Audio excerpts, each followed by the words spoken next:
Hey all, so this is War 10 of the season. We're up against ISO8A, and back to another Carl war. Almost every single fight I have this war is Carl. He's doing what he does best. So we start with this Void fight. You've seen this before, the usual things. You gotta watch your combo count.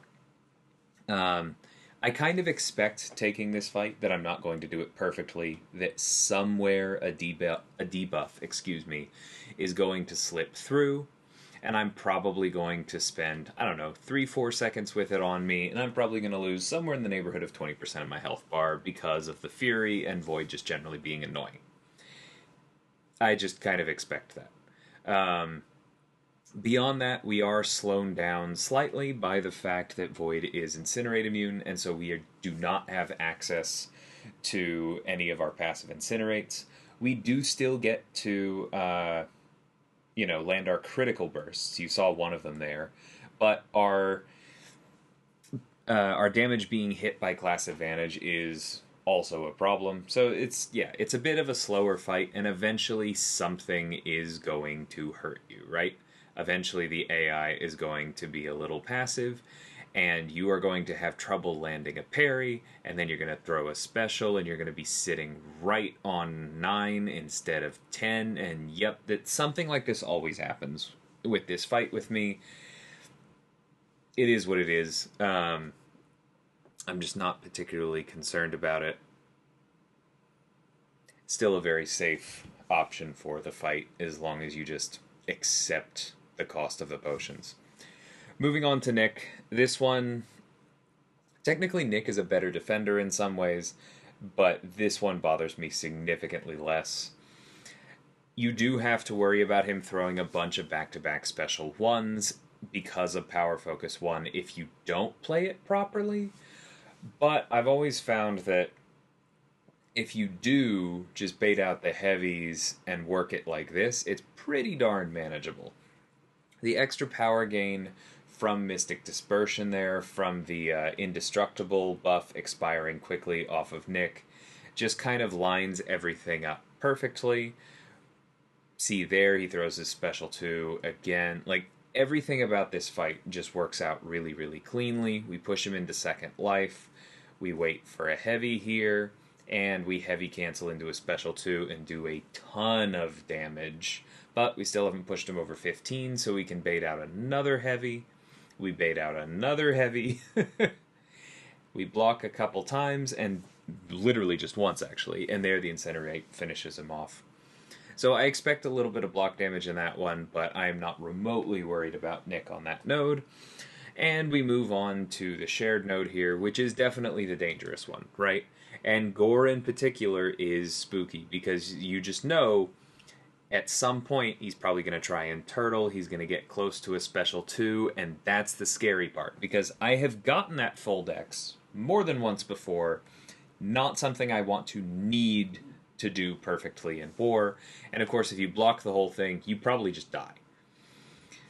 You can see how much that bleed hurts with the Schadenfreude of Fury. Again, not blocking a special 2 is not on my list for this fight. And so we have the task of, if he is not throwing special 1s, what's the plan? The plan is to push him to the special 3. That's why we're running an invuln boost here, and I'm just fully expecting that at some point I'm going to have to do that. I get him to throw another special 1 here, because I still haven't refined, and I do want that, right? And he doesn't really seem like he's playing along. I think I lose my patience here. Yep, do a full combo into a special 2. Block immediately, hoping he goes for the heavy. He does. And so now we can push him to the special 3. And at this point, I'm going, alright, I should be alright. I've taken some block damage. I knew that was going to happen. But this special 3 is going to do no damage, is going to give us a decent amount of power, and I should be able to close this out with another special 2 here. Do a bunch into block. He's at a special 2, that's the danger zone. We block once, it stings, but then we're able to close it out. So that's basically exactly how I was expecting that fight to go. I knew this was going to be an expensive war between Void and Gorr, but Carl is the man for the job. Moving on to this Knull fight here, this one is super simple. If you eat a special one, it can sting a little bit, but probably not, honestly. Like, the physical resistance is going to save you, and the whole goal of this is that even through the unblockable, I'm just trying to get him to the special 2. Let's see, I think I can try and bait out a heavy here. Yep, get that by blocking, and then we punish it, throw the special 1 to refine, and now the fight's functionally over, right? Because he's going to throw this special 2, we're instantly going to go to 600 morph charges, we're going to medium, light, medium, and full refine. He's still unblockable, but we just need a little bit more of an opening, and here he does tag us. And we're still at 100% health. Yeah. Carl's fantastic for that. We move on to Rintrah, which I think was probably intended as a bit of a path break, because I honestly don't know, actually. I don't really think that this works as a path break. Not anymore. Maybe if I didn't play Battlegrounds and I hadn't been forced to do this exact matchup so often, then this would be a bit more of a problem, but I'm very comfortable with Carl versus Rintrah. You just stay in Uru, you bypass a good chunk of his critical resistance with your heavy, you don't have to worry about his energy resistance, and basically as long as you are balancing the heavy knockdowns to control mystical charges with the light interrupts of heavies to make sure that you keep your pauses up, you're totally fine. And the Crumbling armor on top of that is helping us. It's not a limitless source of pauses, as you're seeing here when he just decides to be absurdly passive, but it is generally pretty helpful. Now, right there, I get annoyed at Rintrah being passive, and I lose my cool. Shouldn't do that, right?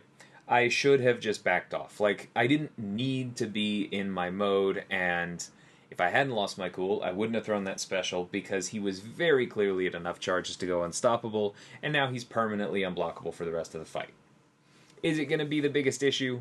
Not really, because even when we trigger his power gain, it ending is going to pause our forms and give us power. So I'm just not, again, I'm not worried about this fight. It's a very, very good one for Carl, but we definitely could have come out of this in better shape if I had been a little less susceptible to the AI's mind games, so to speak.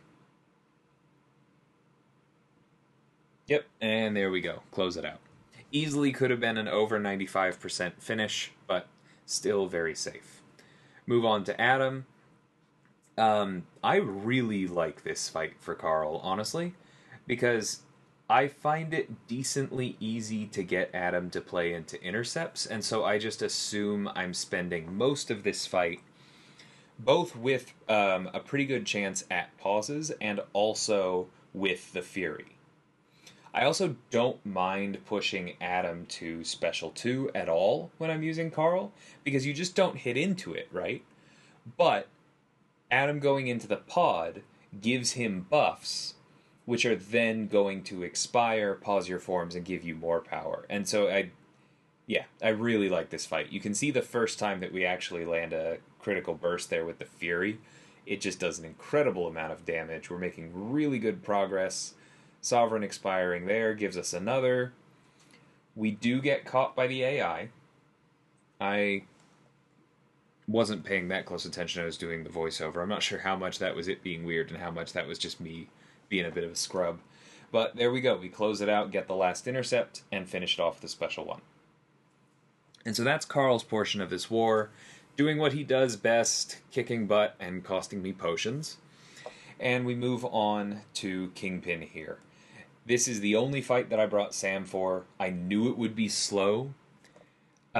Somebody like Guardian would be better because we wouldn't have to chew through Kingpin's significant physical resistance, which is unfortunately all of Sam's damage. But my Sam Wilson is rank 4 and has access to more armor ups, and so can keep better control of Kingpin's power. And my Guardian is only rank 3. There's a decent chance he would have still been faster, but this felt like just that much safer to me, so I decided to go with it. I don't really think that there was much of a wrong answer there. But buckle in. This one is a bit slow. I'm actually going to fast forward through it because it pretty much looks the same throughout the whole fight.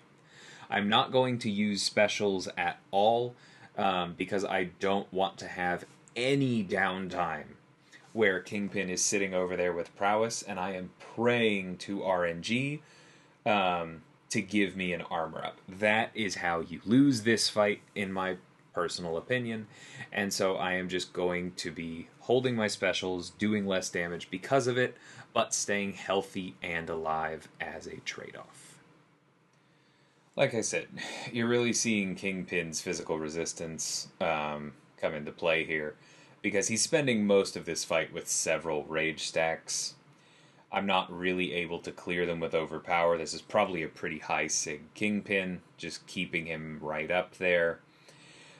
Maybe I could clear them by parrying, hoping he purifies, and then assuming that I would be able to clear the prowess right after. I probably could have sped the fight up that way. But again, I was just opting for safety here. Like, we knew that we just needed to die less, because, like I mentioned in my last fight, we'd had a few wars in a row where BG3 was putting up some deaths.